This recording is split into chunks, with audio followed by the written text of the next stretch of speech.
I could get this guy's ear one-on-one and talk some freaking sense into him, I guarantee you, bro, they could turn it on the dime. Because, Chris, there are no Batistas. There's nobody left. I love that. I got two things that I thought about with that. One, as we know, the current president, Nick Khan, where does he fit in the mix?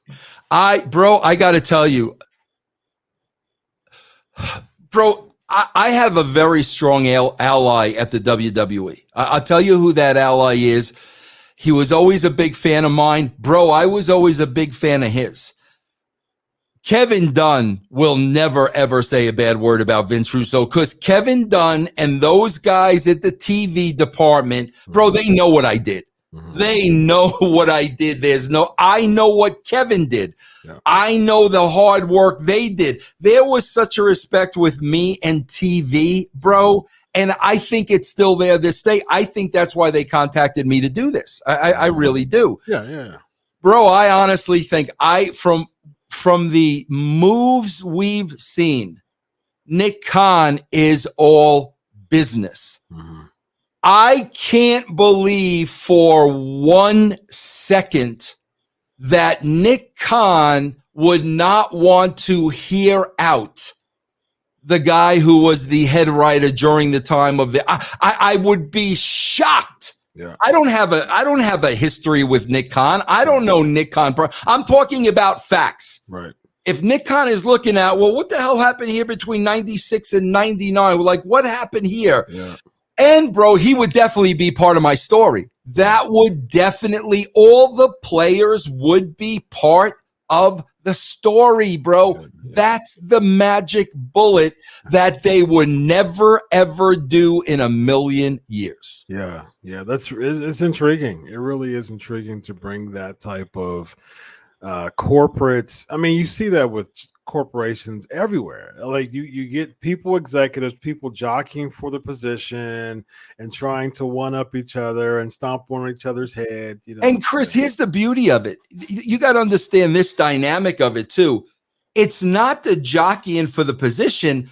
Now the boys have to make calculated moves with whose side am I going to be on because who's going to get that spot? Yeah. So now the boys got to play this out, and now they got to buddy up to somebody. And, bro, like now if your guy doesn't win, now you're screwed. Bro, there is an entire television show here of just the structure and the dynamic of the whole, and this is where they are missing the boat, bro. And you know what, man? And even to that point, I think you have, I think, for instance, I think like a Survivor Series would be a really good fertile ground for that because it's usually the 4-on-4, the 5-on-5. You can have, the babyface Vince McMahon lead a troop. You can have like the heel Nick Khan or whatever lead a troop, and they're fighting for type of whose spot, who's going to take. There's so many angles that you can go with that because Survivor Series over the past 5-6 years has really been pointless. It's felt like the bragging rights pay-per-view that only lasted a couple of years, and so like Survivor Series needs a major revival. And I think this will be a really good fertile soil to really explore and have fun with this type of, multi-person tag. And I mean, bro, you talk about it. I mean, just by you saying that, if bro, first of all, here's the problem. You got to know how to do this. They're in the wrestling bubble. They don't know how to do this. They don't know how do you really blur the lines here, bro, But, I mean, my gosh, bro, if you're seeing Vince on the side of his desk and, like, pleading, like, man, come on, bro. I know you got one last one in you. This company's everything. Giving the speech about the bloodlines with his dad. Yeah. My dad with his bare hands. I was there when my father died. I told him it's not time for me to move over. Blah, blah, blah, blah, blah. Come on, you got one good one in you. Blah, blah, blah. And then the camera turns on Austin. How are you ever going to get bigger than that? What, we're going to bring Batista back? How would you ever get bigger than that? Bro, you could have Vince having a conversation with freaking Brett, knowing Brett can never work again, but just bringing up that stuff. I mean, then there's the new guys. The guys that who I really think is the future. So now use that to get, bro, there is a way to do this. But like I said, bro, unless I ever had the guy's ear and I could say, okay, bro, here's where we start. A, B, C, D. This is how it plays out without everybody telling him. Because, bro, that's what happened in 2002. Vince McMahon and I had a deal. We agreed on money, Chris, and everything else. Okay. So now I said, okay, Vince, how are we going to let everybody know this? Vince said to me, bro, I think a big pay-per-view was coming up that Sunday. This is like Thursday or Wednesday or Thursday. So Vince goes to me, well, you just show up at the pay-per-view and I'll tell everybody that you're in charge. Now, Chris, you got to understand, I know the wrestling business. That's suicide. That is absolute. No, and I said, no. We're not doing it that way. No, Vince, no. So Vince said, okay, Vince, stay over an extra day. I'll introduce you to the writers tomorrow. And then, that's how we'll introduce it. So, bro, the next day I stayed over. He brought me into the writer's room. Now, Chris, you got to understand, when I left the WWE, it was me and Ed Ferrara. He brings me in this writer's room with 20 people. So I'm immediately like, what? Like, how did we go from 2 to 20 in less than 2 years? And, bro, in the room, Heyman, Hayes. Okay, I got it. Oh, bro, I'll tell you exactly what happened, Chris. Vince leaves. Okay. So now, bro, I'm in that room and I lay out the next year of creative. Okay. Bro, I'm looking around and their jaws are on the floor. And why are their jaws on the floor? I'll tell you, bro, because if Vince McMahon hires Vince Russo, then you don't need anybody in this room. Right.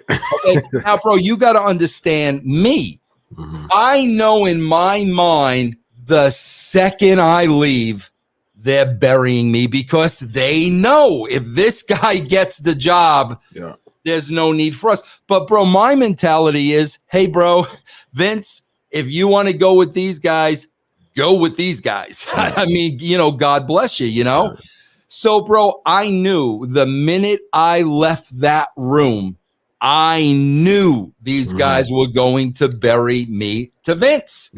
And, bro, that's exactly what happened. He called me the next day, pal, I don't think this is going to work out. And I said, of course it's not going to work out, because the minute I left that room, all those guys buried me to you. And, Chris, I told them my exact words 20 years ago. I said, Vince, you don't have the people in that room are not capable of getting you ratings. That's what, bro, I told him that 20 years ago. So you got to understand where I'm coming from, bro. I'll never put myself in that position again, because I'm 60 now. I don't have a lot of time to waste. I could get this guy's ear one-on-one and talk some freaking sense into him. I guarantee you, bro, they could turn it on the dime, because, Chris, there are no Batistas. There's nobody left, bro. That's a really good point, man. I love what I'm hearing right now. Last thing real quick that I was thinking in my head. Okay, so Ace in the hole, there's no one that will, really get the pops that we've been buzzing about recently. Wonder if someone pushes back and says, but Vince, what about The Rock? What would your response be to that? Bro, that is, first of all, bro, they could throw $10 million at Rock, whatever they want to throw at Rock. Bro, that's great, okay? And, bro, you are going to get a number with The Rock, bro, for a week. Yeah. Okay, bro, we're going to go right back the next week with no Rock, and it's going to be business as usual. Bro, Rock is not going to go from the biggest movie star in the world to full-time WWE. Right, of course. That is never going to happen. So, yeah, bro, that's a huge card. Rock and Reigns, I get it. Yeah. That's the biggest card anybody can play. Okay, bro, and what happens when Rock goes home the next day? Where are we now? 100%. And typically the ratings get the highest around Mania season. Yep, So absolutely. you'll see those numbers around Mania season, Absolutely. just like you do every year. Yep. And as soon as post Mania happens, Rock goes back into Hollywood, and then you'll probably see. I would even say you'll get probably probably 2.5, 3, maybe even to the threes, perhaps. And it'll probably tank to 1.7, 1.8 of what we see right now. Within weeks. Yeah. Not over time, within weeks. Within weeks, yeah. Right. Yep. Well, ladies and gentlemen, he's Vince Russo, the Buckeye guy. Man, that popped me, man. I love it. I love it, man. I love it, man. You know what? You all right with me, man. I'm going to tell you this. This is how much I love Dr. Chris. Chris, if I ever get that meeting with Vince McMahon, if I ever get that secret phone call on my bat phone, it's Vince Bow. I'm wearing this jersey to that meeting. For you, Chris. For you. And I'm going to turn around to Vince. I'm going to say, bro, Buckeyes, bro. Yes. For you, Chris. Oh, I love it, man. I love it. Well, thank you. I'll pop for that, man. Regardless of the pops that WWE's not getting, I'll pop for that, man. So he's Vince Russo. I'm Dr. Chris Featherstone. This is Riding with Russo.